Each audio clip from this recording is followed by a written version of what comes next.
Hindi ko lang alam kay Jovan kung anong kailangan niya kay Mr. Suzuki at kung paano niya nakilala ang lalaki. Base sa itsura nito, feeling ko ito ang may-ari ng warehouse. Minsan iba talaga ang takbo ng utak ng isang negosyante. Lahat papatusin basta sa pera. Saka business is business, ika nga. Sumulyap akong muli kung nasaan si Jovan. Seryoso siyang nakikipag-usap kay Mr. Suzuki. Sumulyap sa saglit sa akin bago binalik ang atensyon sa kausap. Pasulyap-sulyap siya.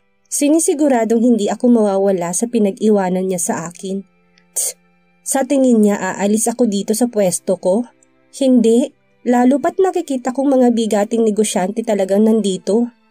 Hi gorgeous, ay tain ng kalabaw. Gulat kong sambit, sabay sapu sa akin dibdib. Putik, aatakin ako sa puso dito. Napalingon ako sa lalaking nasa aking gilid. Narinig ko naman ang mahinang tawa nito.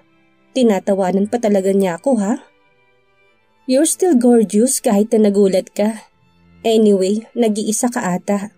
Wala kang kasama? Gusto mo samahan kita dito? Sabi ng lalaki sa akin sabay ngiti ng pagkatamis-tamis at kindat. Kilos pa lang, alam ng babaero. Pasimple kong pinasadahan ng tingin ng lalaki. Nakasuit din ito pero naka-half open. May hikaw sa kanang tenga. Kumikinang yun kapag natatamaan ng ilaw. Medyo magulo din ang buhok. Gwapo din naman pero mas gwapo si Jovan.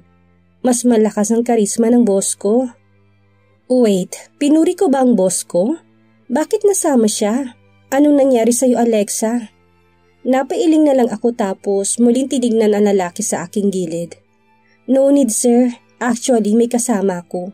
May kinausap lang siya saglit. Kaswal na sagot ko. Hindi to sumagot, bagkus lumapit pa siya ng konti sa akin. Napatras naman ako at napalunok dahil biglang nag-iba ang titig nito sa akin. Dumagundong na rin ang kaba sa aking dibdib. Sumulyap ako sa pwesto ni Jovan pero wala nang lalaki doon. Nasaan ang lalaking yun? Bakit biglang nawala? Iniwan niya ako? Nataranta ako.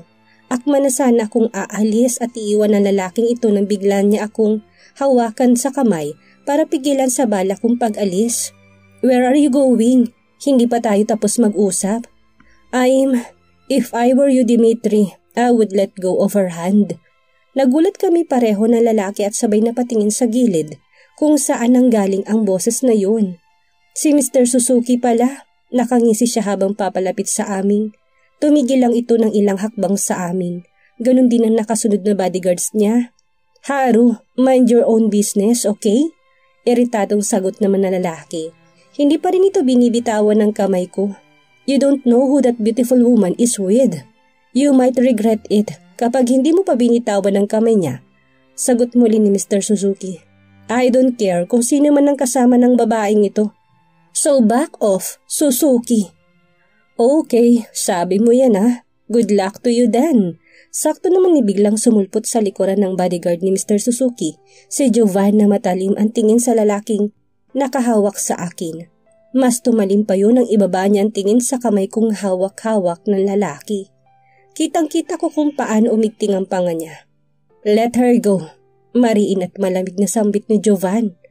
Mr. Silverio! Gulat na sambit na lalaki, sabay bitaw sa aking kamay. Walang pag-aalinlangan akong lumapit kay Jovan. Takot na takot talaga ako. Akala ko mababastos pa ako ng malala. Buti na lang dumating silang dalawa. If you ever come near here again, you regret it, Dimitri. Kasing lamig ng yelo na sambit ni Jovan sa lalaki. Kinilabutan nga ako dahil ibang-ibang tono ng pananalita niya. I'm sorry Mr. Silverio. Hindi ko alam na kasama mo siya. Nanginginig na sambit ng Dimitri. Leave. Habang nakakapagtimpi pa ako. Leave. Ayoko makita ang pagmumukha mo na parang harang dito.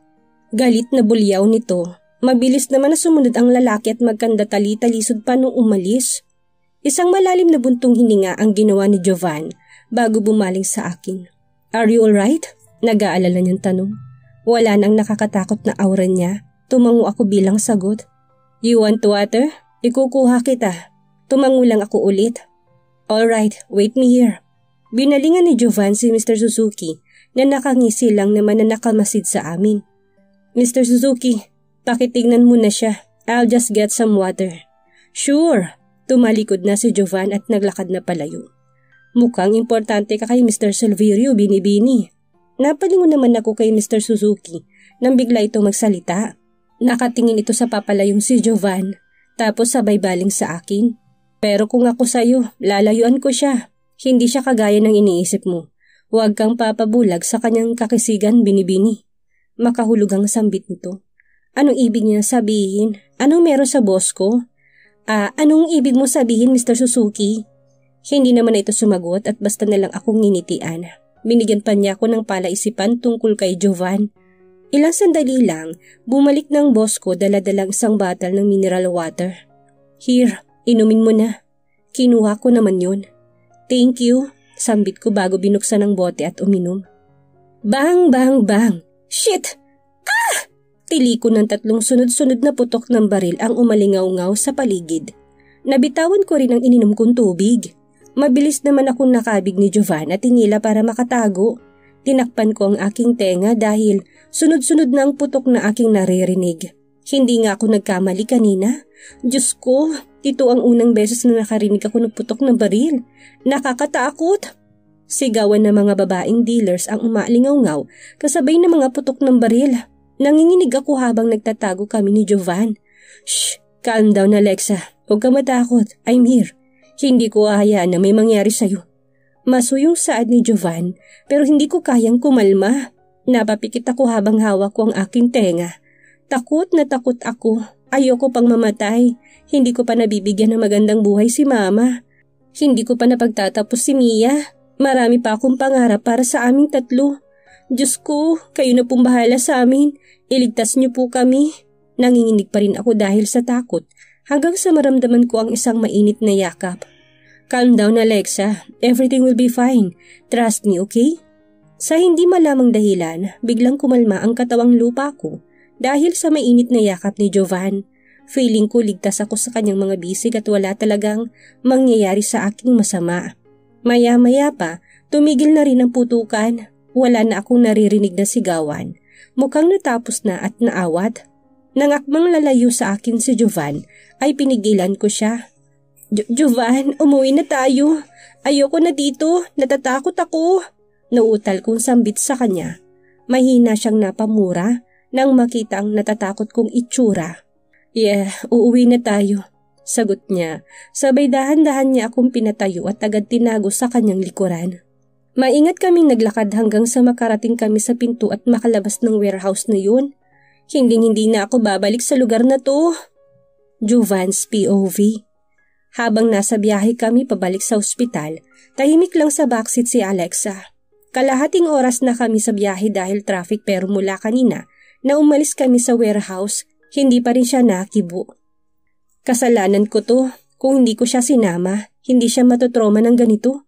Kainis. Hindi ko rin alam na may mangyayari na gulo sa kasino ni Suzuki. Muli kong sinulyapan si Alexa. Ang tahimik niya at tulala lang na nakatingin sa labas ng bintana. Takot na takot siya kanina. Grabe rin ang panginginig ng kanyang katawan. Shit. Alexa, are you okay? May hinahon kong tanong. Sabay tingin sa rearview mirror. Hindi siya kumibo at sa labas pa rin nakatingin. Bumuntong hininga na lang ako at binalik ang atensyon sa pagmamaneho. Maling-mali talaga na sinama ko siya sa warehouse at iniwan ko pa siyang mag-isa. Hindi na kami dederecho sa kumpanya. Sa ospital na lang dahil magtataka na rin si Lolo kung bakit ang tagal namin. Hindi ko rin siya pwedeng iuwi sa mansyon. Baka magtaka ang mama at kapatid niya. Jovan, wag mo na ako ulit dadalhin sa ganong klaseng lugar. Seryosong sambit niya habang nakatingin pa rin sa labas ng bintana. Yeah, I'm sorry if I brought you there. Shit, bakit ako naubutan? Huwag ka na ring babalik doon dahil delikado. Kung gusto mong makipagkita kay Mr. Suzuki, sa ibang lugar na lang. Sa tingin ko ay iligal ang kasino na yun. Natigilan ako sa kanyang sinabi. She's right. That casino is illegal. Ang gulong nangyari kanina, mukhang may mga nagkainitan na mga grupo. Hindi lang mga businessman, politiko ang mga nandoon, pati ang ibang mafia boss. Kung may mangyari mang gulo, walang pakialam ang iba. Sanay ang mga ito sa ganung mga eksena. Wala ring pakialam si Suzuki kung may mamatay basta siya kumikita ng malaki. Alam naman ng lahat ng pumupunta doon ang patakaran ni Suzuki. Pwede nilang gawin ang lahat ng gusto nila. Malayang malaya sila basta walang magiging aberya sa pera. Yun lang ang rules ni Suzuki. Ang kawawa lang kapag may nangyayaring gulo ay ang mga ordinaryong tao na nagtatrabaho doon. Dealers, waitress, bartender, mga janitor, etc. Okay, sige. Sagot ko na lang na makarecover ako sa sinabi niya. Kung alam mo lang Alexa, baliwala na sa akin ang ganong eksena. Sanay na ako sa putok ng baril.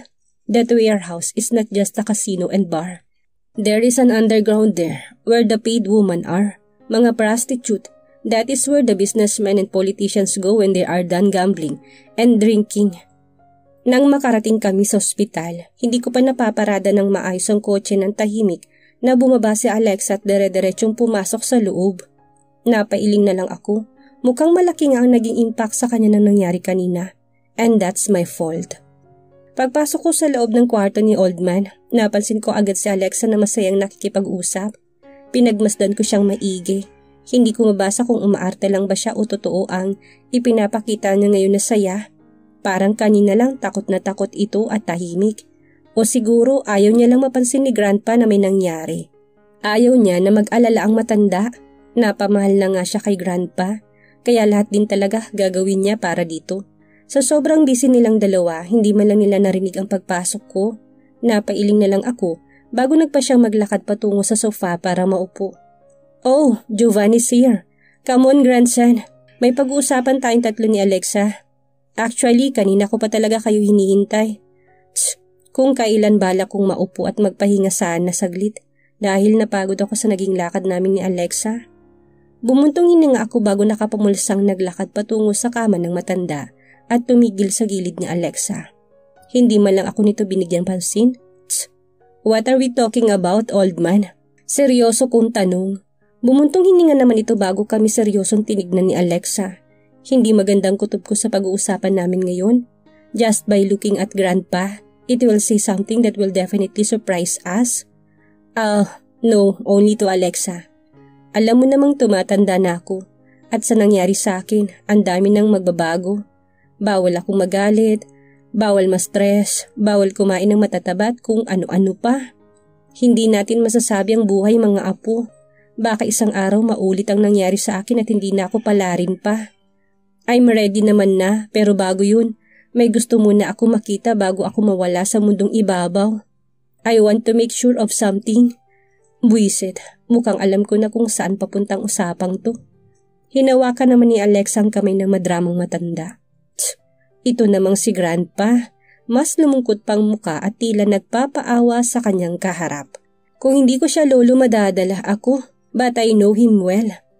Lolo naman, wag nga po kayo magsalita ng ganyan, magiging okay na po kayo. Saka hindi na po kayo mai-stress, hindi ba Jovan? Napakurap-kurap ako nang biglang lumingon sa akin si Alexa. Tinaasan niya ako ng kilay at pinanlakihan ng mga mata nang hindi agad ako makasagot. Nauutal kong sagot. Malawak naman siyang ngumiti bago binalik ang tingin kay Grandpa na nakangisi ngayon sa akin. Buisit, see? Magiging good boy na po si Jovan. Hindi na niya pasasakitin ang ulo niyo. Kaya sigurado po akong hindi na po mauulit ang nangyari. Salamat Iha. Hindi talaga ako nagkamali na dalhin ka sa mansyon. Simula nang dumating ka sa buhay namin, ang dami nagbago. At sobra ako natutuwa sa pagbabagong yun. Sumasang-ayon naman ako sa sinabi ni Lolo. Totoong sinabi niya simula nang dumating si Alexa sa mansyon, marami nang nagbago.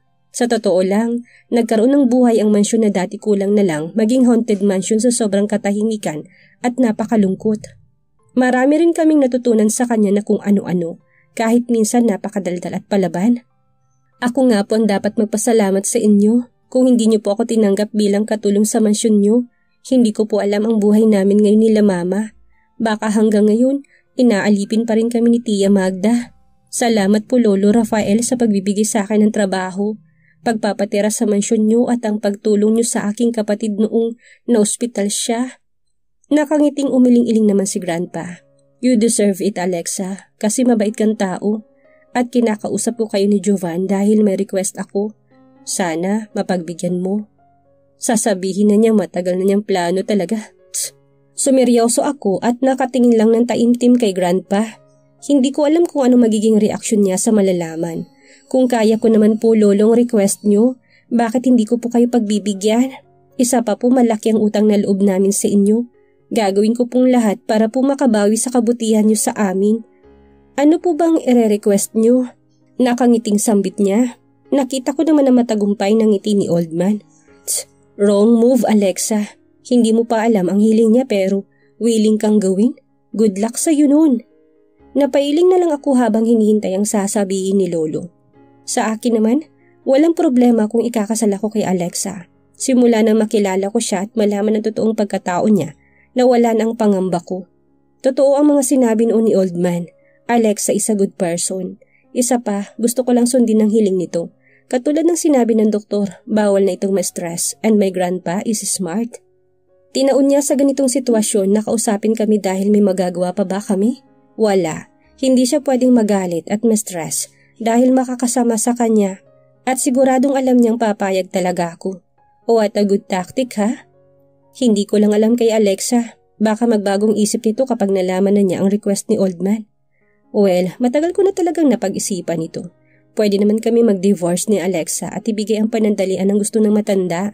Kaya hindi na rin ako nabibigla sa pangyayari ngayon. Thank you, Alexa. Napakabuti mo talagang tao. I request this para sa aking mga apo, lalo na kay Jovan. Mapapanatag ang aking kalooban kapag nalaman kong nasa mabuti siyang tao mapupunta. Iha, Alexa, I want you and Jovan to get married as soon as possible. Habang kaya ko pang maglakad at para makita ko pa ang future grandson ko. Mapagbibigyan mo ba si Lolo, Iha? Bahagya akong nagulat dahil sa lalong madaling panahon ang gusto nito. Mukhang mabilisan ng kasal. Bumaba ang tingin ko kay Alexa na ngayon ay nakatulala lang kay Oldman. Nakaawang pa ang labi nito. Sabi na, magugulantan talagang babaeng ito. Napailing na lang ako. Sobra-sobrang trauma niya ngayong araw. Bakit ngayon pa kasi naisipan ni Lolo na sabihin ng tungkol sa balak niyang pagpapakasal namin? Now, what will Alexa decision?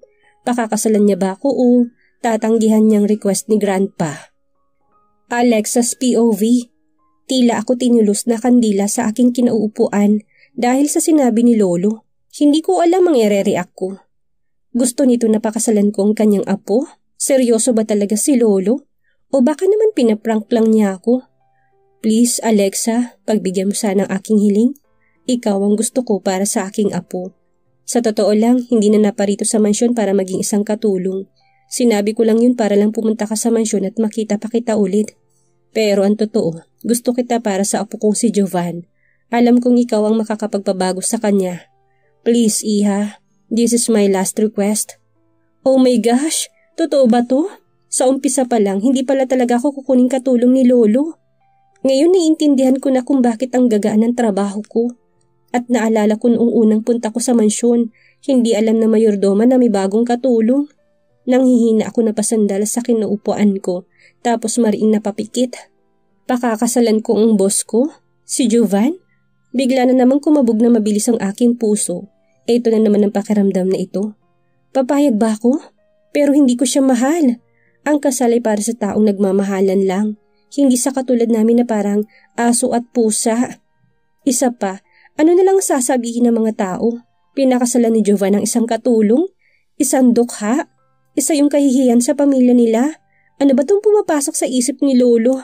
Sa dinami-rami na pwedeng ipakasal sa kanyang apo, ako pang napagtripan? Saka, baka maguluntang si Mama kapag nalamang ikakasal ako kay Jovan. Siguradong hindi yun, Papa. Iha, I'm sorry if I surprise you. Kung iniisip mo naman ang sasabihin ng iyong ina, huwag kang mag-alala na pag-usapan na namin ang tungkol dito. At ang sabi niya, nasa sayong desisyon. Hindi daw siya mangingialam sa desisyon mo, Iha. Malaki ka na raw at kaya nang magdesisyon sa buhay. Hindi ka niya pipigilan kung ano man ang magiging desisyon mo. If you agree to the marriage, it's okay to her and she will support you. Gulat na nagmulat ako ng mga mata at hindi makapaniwalang tumingin kay Lolo na ngayon ay malungkot ng itsura. Wala nang sigla nito at saya. Hindi katulad kanina na napakabibo. Napakagat ako sa aking ibabang labi. Hindi ko akalain na alam ni Mama ang tungkol sa bagay na to. Hindi ko man lang nahalata na may tinatago siya sa akin. Hindi siya kumontra, tinayaan ako magdesisyon. Papayag ba ako? Kapag hindi ako pumayag, malulungkot si Lolo at baka mas stress na naman to. Isa pa, napakabuti niya sa amin ng pamilya ko.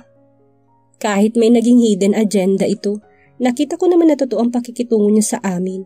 Isa pa, wala akong makapanggalit, inis o ano paman dahil sa mga natuklasan ko ngayon. Nagulat ako, oo, pero galit para kay Lolo at Mama, wala. Lolo, bakit po ako? Bakit sa dinami-rami ng babae na pwede niyong ipakasal sa apo niyo, ako pa na isanduka ang napili niyo? Mahina akong tanong. Bumuntong hininga si Lolo bago ako taimtim na tinignan. Don't say that, Iha. Wala akong pakialam sa estado ng buhay. Ang importante sa akin ang kabusilakan ng iyong puso. My mission then was to find Jovan's wife. Alam kong alam mo naman ang ugaling mayroon ng apo ko, hindi ba? Tumango naman ako bilang tugon. Masungit, mayabang lalaking katabi ko. Hindi nga kami nagkasundo kaagad. Buti na lang ngayon kahit papaano nag-improve. I search and talk to the other business partner client of the company. Kung may mga anak silang babae na pwedeng ereto sa aking apo. Naghanap ako. Yung babaeng maintindihan ng ugali ni Jovan. Tatanggapin siya at magpapabago sa kanya. Marami akong nakilalang babae. Pero hindi ko sila gusto. Dahil sa huli, ang kayamanan lang ng pamilyang Silverio ang gusto nila. Talaga palang naghahanap na si Lolo ng mapapangasawa ni Jovan. Kaso, halos lahat ay puro karangyaan at yaman ng gusto. Sa bagay, isang Silverio sa mayamang tao sa bansa. Kilala sa magagaling na businessman. Talagang igagrab nilang pagkakataon. Sobrang pagmamahal ni Lolo sa mga apo niya kahit na lagi silang nag-aaway at hindi nagkakasundo. Pinipili pa rin niyang makakabuti sa apo. Pero mahirap kasi ang gusto ni Lolo Rafael. Naghahanap siya ng babae para kay Jovan pero hindi naman nila mahal ang isa't isa. Parang baliwala din yun. Makukulong lang sila sa isang sitwasyon na napilitan sila. Until I met you. Unang kita ko pa lang sa'yo, alam ko nang ikaw ang hinahanap kong babae na para sa aking apo. Nakita kong kabusilakan ng iyong puso, ang katapangan mo at pagmamahal sa pamilya. Alam kong ikaw ang magpapabago sa aking apo. Hindi ka nasilaw sa pera o karangyaan, lalo pa at dinala kita sa mansyon. Pinatunayan mo sa akin na naiiba ka. Buo ang loob at puso mo na pumunta sa mansyon para makapagtrabaho at mabigyan na maginhawang buhay ang iyong ina at kapatid. Mas pinahanga mo ako doon, Alexa. Kaya nakapagdesisyon akong ikaw na talaga ang karapat-dapat sa aking apo. Alam kong maaga pa para sabihin ito dahil hindi naman natin masasabi ang mangyayari. Pero sana subukan nyo. Subukan nyong i-work ang pagiging mag-asawa nyo kapag nakasal na kayong dalawa. Please, ito lang ang hiling ko sa inyong dalawa. Sana'y pagbigyan nyo ako at hindi biguin. Paano na to? Makakaya ko bang tanggihan ng taong tumulong sa amin? Isa pa, papayag ba si Jovan sa gusto ng lolo niya? Kanina pa to walang imik sa akin tabi. Dahan-dahan akong tumingala sa lalaki para makita ang reaksyon niya. Seryoso lang ito. Hindi ko masabi kung galit ba siya o ayaw niya sa desisyon ng kanyang lolo. Humarap akong muli kay Lolo. Lolo, sigurado na po ba kayo na akong gusto niyo para kay Jovan? Muli kong tanong, baka kasi bago pa. Iya, my decision is final. Ikaw ang gusto ko para sa aking apo. Please, Iha, para kay Lolo, pagbigyan mo ng aking hiling. Kung hindi ka papayag ay magtatampo at magdaramdam ako. Napabuntong hininga ako. Bakit ba ako nalagay sa ganitong sitwasyon? Feeling ko, bigla na lang bibigay ang katawan ko sa mga nangyayari ngayon. Hindi pa man natatapos ang araw, ang dami nang nangyari. Una, dinala ko ni Jovan sa isang warehouse na isa palang kasino at bar. May naganap na gulo tapos nagbarilan pa. Akala ko masasaktan kami kanina at madadamay. Buti na lang nakalabas din kami kaagad. Sa totoo lang, takot na takot talaga ako kanina. Akala ko hindi na kami makakalabas ng buhay doon. Akala ko hindi ko na makikita si Mama at Mia. Sa susunod talaga, bago ako sumama kay Jovan, itatanong ko muna kung saan kami pupunta. Sisiguraduhin kong safe. Tapos pangalawa, itong revelasyon at hiling naman ni Lolo. Akala ko kapag nandito magiging maayos na kahit papaano. Gagaan ang pakiramdam ko pero gosh, sumasakit ang ulo ko. Naipit ako sa isang sitwasyon na hindi ko akalaing mangyayari sa akin. Lolo, ako po ang iniisip niyo. Si Jovan na apo niyo po ba? Payag sa gusto niyo mangyari? Lolo, hindi po kasi madali ito eh. Kasal po yung pinag-uusapan. Paano po kung pumayag ako tapos si Jovan hindi? Di ba? Sino may sabing hindi ako sang-ayon? Tahimik lang ako pero okay lang napakasalan kita. Yun ang gusto ni Lolo. Katulad ng sinabi mo sa akin na hindi siya dapat ma-stress dahil masama to para sa kanya. Kaya bakit ko sasabihin hindi? Gulat ako nagangat ng tingin kay Jovan. Nakataas ang isang kilay nito habang sinasalubong ang tingin ko. Ibig sabihin, pumumpayag ka? Nautal kong tanong. Yes, for the sake of Grandpa. I'm just waiting for your decision. Cool nitong sabi na siyang nagpamaang sa akin. Jeez, pumapayag talaga si Jovan na pakasalan ako? Ang tibok ng aking puso ay mas bumilis. Para akong hinahabol ng 10 aso. Anong nangyayari sa akin? So, Iha, what is your decision? Pumapayag ka na rin ba? Nag-aalangan akong tumingin kay Lolo. Malungkot ang mga mata nito habang nakatitig sa akin. Hinihintay niyang aking isasagot. Alam ni Mama ang tungkol dito at katulad ng sinabi niya kay Lolo, nasa akin ang desisyon. Hindi ko kayang tumanggi. Napakabuti sa amin ni Lolo. Matanda na nga ito at gusto lang nito na maging maayos ang kanyang apong si Jovan. Naiintindihan ko naman siya sa part na yun. Siya na lang ang natitirang kadugo ng dalawa. Iniisip lang niyang kapakanan na lalaki. Kapag nagpakasal ako kay Jovan, magiging masayang matanda. Mapapanatag ng kalooban nito.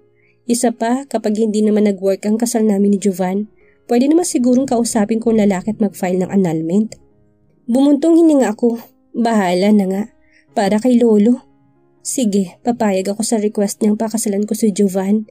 Hindi na rin iba sa akin na matanda lalo pat dahil sa kanya nagbagong buhay namin nila Mama.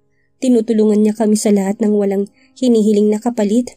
Siguro nga oras na para ibalik ko naman lahat ng kabutihan niya. Sige po Lolo, para po sa inyo magpapakasal ako kay Jovan. Lumiwanag ang mukha ng matanda dahil sa akin nagisagot. Oh goodness, thank you Apo, pinasaya mo na sobrang Lolo. Kiming umiti ako bago pa simpleng tumingin kay Jovan. Nagkatinginan kaming dalawa bago siya bahagyan tumango. Come here Iha, give Grandpa a hug. Mabilis naman akong kumilos at sinunod ang gusto nito. Niyakap ko siya ng mahigpit, ganun din naman ito. Thank you Iha, alam kong mahirap sa yung desisyong ito, pero pinili mo pa rin pumayag. Thank you and welcome to the family. Ngumiti naman ako, ramdam na ramdam kong saya ni Lolo. Hindi ko talaga maisip ng isang tulad ko ang gusto niya para sa apo niyang masungit at pinaglihi sa sama ng loob. Basta po para sa inyo Lolo, sambit ko na himiwalay na ako ng yakap sa kanya. Now that you both have made the decision and both agreed, as soon as I get out of here, we will take care of your wedding. Napatigagal ako. Agad-agad talaga? Ganun talaga kabilis? Oh jeez! Lutang ako nang makarating sa mansyon. Hindi pa rin ako makapaniwalang ikakasal ako kay Jovan. Pagkatapos naming mag-usap nila Lolo, nagpaalam muna ako sa kanila na uuwi para makausap si Mama sa naging desisyon ko. Saka para na rin makaalis muna doon. Feeling ko talaga kanina bibigay ang katawang lupa ko kung magtatagal pa ako sa ospital. Baka hindi ko nakayanin na pa ang mga sasabihin ni Lolo. Hindi daw matatapos ang buwan na ito na hindi kami makakasal ni Jovan. Pagkalabas niya daw ng ospital, aayusin ang kasal namin. Sa simbahan ng gusto ni Lolo, wala naman kaming magawa ni Jovan kung hindi sumang-ayon sa kagustuhan nito. Nag-offer kanina si Jovan na ihatid ako ngunit hindi ako pumayag dahil walang maiiwang bantay kay Lolo. Isa pa, nahihiya ako makasama siya. Nakakailang na magkasama kaming dalawa. Sa totoo lang, sobrang biglang-bigla ako sa reaksyon ni Jovan. Kahit naman nag-iingat siya na wag ma-stress si Lolo, nakakagulat na wala itong naging reaksyon at hinayaan ang kagustuhan ng kanyang lolo. Nasaan na yung Jovan na dating nakilala ko? Tuluyan na bang nagbagong lalaking yun? Sa bagay, sinabihan ko nga rin pala siyang wag bibigyan ng stress ang kanyang lolo, sa akin mismo nang galing yun. Bagsak ang balikat ko habang naglalakad patungo sa likod bahay kung nasaan ang aming tinutuluyan dito sa mansyon. Nangihina ako, parang gusto ko na lang munang mahiga at matulog. Napatigil ako sa paglalakad nang makita ko si Mama sa labas ng bahay at nakangiting inaayos sa mga halaman na kanyang pinagkakaabalahan. Nakangiting itong inaalis sa mga natuyong mga dahon-dahon. Hindi ko maiwasan na mapangiti habang nakatingin sa aking ina. Ibang-iba ang aura nito, halatang masaya. Hindi katulad noong nasa poder kami ni Tia Magda. Kitang-kitang stress sa mukha ni Mama. Pero ngayon, Napakaaliwalas nito. Hinayaan ko muna sariling pagmasdan si Mama. Kapag kinasal ako kay Jovan, gagawin ko pa rin ang trabaho ko sa mansyong ito. Ikakasal lang naman kami, yun lang. Magtatrabaho pa rin ako para sa pamilya ko. Ayoko may masabi sa akin si Jovan o ang ibang tao. Tatayo pa rin ako sa sarili kong mga paa. Napaayos ako ng tayo nang bumaling sa akin direksyon si Mama. Mukhang naramdaman na niyang aking presensya. Ngumiti ako ng malawak bago mabilis na lumapit dito. Anak, nandito ka na pala. Hindi ka nagtagal sa ospital? Kamusta si Don Rafael? Ayos na ba siya? Bala ko pa naman dumalaw sa ospital para bisita. Hindi na natuloy ni Mamang sinasabi nang bigla ko na lang siyang yakapin. Kailangan kong yakap niya. Siya ang aking lakas. Isa pa, sasabihin ko rin sa kanyang napag-usapan sa ospital. Bakit anak? May problema ba? Malambing nitong tanong bago ako niyakap pabalik. Masinigpitan ko naman ang yakap sa kanya. Hinang-hina ako. Mama! Parang batang tawag ko dito. Nangingilid na rin ang luha sa aking mga mata. Anong nangyari? May masakit ba sa'yo? Ay sus, halika ngang bata ka. Pumasok tayo sa loob. Hindi ako umalis sa yakap. Pero naglakad na si Mama papasok sa bahay habang yakap-yakap ko pa rin siya. Hindi naman ako nagpabigat dahil sumunod pa rin naman ako sa paglalakad niya. Nang makaupo kami doon lang ako naglakas loob na lumayo sa yakap namin. Ngayon, sabihin mo sa akin anak, bakit nagkakaganyan ka? Anong nangyayari? Nag-aalala ng tanong ni Mama. Bumuga muna ako ng hangin bago sinalubong ang tingin niya. Mama, totoo po bang alam niyo ang tungkol sa balak ni Lolo na pagpapakasal namin ni Jovan? Biglang lumaki ang mga mata nito. Umuwang din ang kanyang labi. Hindi inaasahan ang aking tanong. Kalaunan ay nakarecover din ito sa pagkakagulat at bumuntong hininga. Sinabi na pala sa'yo ni Don Rafael? Pasensya ka na anak kung hindi ko sinabi sa'yo tungkol sa bagay na to. Yun kasi ang pakiusap sa akin ni Don Rafael. Nakakaintindi naman akong tumango. Kailan niyo pa po alam ma? Kailan kayo nag-usap ni Lolo? Noong nasa ospital ang kapatid mo, kinausap ako ni Don Rafael na gusto kanya para maging asawa ni Jovan. Nagulat ako at tinanong andon at sinabi niya sa akin ang lahat. Pinaliwanag niya ang dahilan at naintindihan ko naman yun. Pero sinabi ko kay Don Rafael na nasa iyo pa rin ang desisyon kung papayag ka sa gusto niyang mangyari. Hindi ko hawak ang isip mo anak at gusto kong sa iyo manggaling ang sagot. Ayaw kitang pangunahan. Kung papayag ka o hindi, taus-puso kitang susuportahan. Alin man ang maging desisyon mo. Napangiti ako sa sinabi ni Mama. Tama. Tama yung sinabi sa akin ng Lolo. Ito ang isa sa kahanga-hanga sa aking ina. Alam kong gusto niya rin na tumanggi, pero iniisip niya ako. Hinayaan niya ako sa pagdidesisyon tungkol sa bagay na ito. At sigurado na iisa lang din ang dahilan namin. Mabuting tao si Lolo. Kahit naman si Jovan, minsan lang talaga hindi mo maintindihan ang ugali. Masyadong moody. Saka sa ospital pala sila nag-usap. Kaya pala napapansin ko na lagi silang magkasama. Yun na palang kanilang pinag-uusapan. Yun nga din po sinabi sa akin ni Lolo kanina. Kiming umiti si Mama tapos kinuha ang isa kong kamay. At sa tingin ko nakapag-desisyon ka na. Anong sinagot mo kay Don Rafael? Bumuga ako ng hangin bago sinalubong ang taimtim na tingin ni Mama. Pumayag po ako. Hindi ko po kayang tanggihan si Lolo, lalo na ngayon sa kalagayan niya. Tumangot-tango naman si Mama. Naintindihan ko anak. Alam kong yan din ang magiging desisyon mo. Mabuti kang tao at busila kang yung puso. Alam kong hindi madali sa yung lahat lalo pat magsisimula kayo ni Jovan na wala namang pagmamahalan pero subukan niyo pa rin. Malay niyo habang magkasama kayo at kasal na, may mabuong pagmamahalan. Nakikita ko naman na mabuting tao si Jovan. Hindi lang natin masisisi minsan kung mainit ang ulo nito dahil hindi biro ang trabahong nakapatong sa kanya. Kaya konting haba ng pasensya dahil hindi madaling maging tagapagmana. Siguro nga kaya ganun ang ugali ng lalaking yun dahil sa dami ng trabahong pasan-pasan niya. Kaya bugnutin at maikli ang pasensya. Tama si Mama. Dapat habaan ko rin ang pasensya ko. Salamat Mama dahil nandyan po kayo. Hindi ko po alam kung ano po yung mangyayari kapag nakasal na kami. Pero susubukan ko pa rin po maging isang asawa kay Jovan. Iintindihan ko siya at uunawain. Alam mong nandito lang naman ako lagi para sa inyo ni Mia. Lagi niyo lang akong nasa likod na kaalalay at suporta sa inyong dalawa. Napangiti naman ako bago malambing ng yumakap ulit kay Mama. Napakaswerte talaga namin dahil meron kaming Mama na napakabait at maunawain. Sobrang mahal na mahal namin siya. Salamat, Mama. Niyakap naman niya ako pabalik. Naramdaman kong pagdamping ng kanyang labi sa aking ulo. Salamat din anak sa lahat-lahat ng ginawa mo para sa pamilya natin. Mahal na mahal ko kayo. Mahal na mahal ka rin po namin. Ilang minuto rin kami sa ganung ayos, ninanamnamang yakap ng isa't isa.